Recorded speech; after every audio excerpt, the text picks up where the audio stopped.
ডাঙ্কি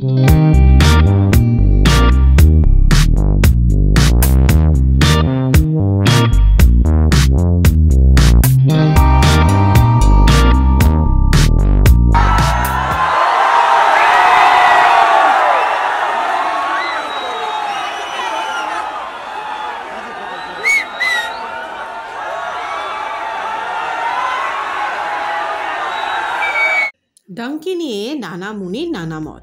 রাজকুমার হিরানির ভক্তদের একাংশের মত এই ছবি তার সেরা নয়।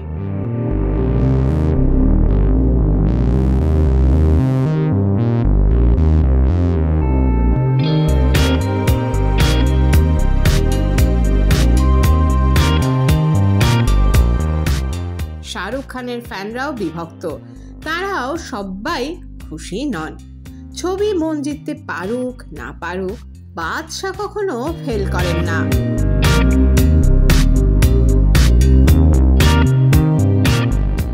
বড়দিনের আগেই তাই মান্নাত পূর্ণ হলো ভক্তদের।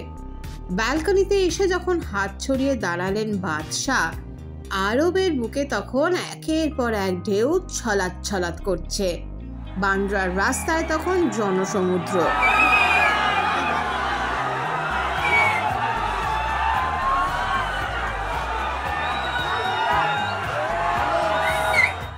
আসলে এখন আর শুধুমাত্র ছবির সাফল্যের উপর বাদশার জনপ্রিয়তা নির্ভর করে না। সবকিছু পেরিয়ে তিনি মানুষের মনের বক্স অফিস দখল করে ফেলেছেন নিজ গুণে এবং চিরতরে।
এই সময় ডিজিটাল।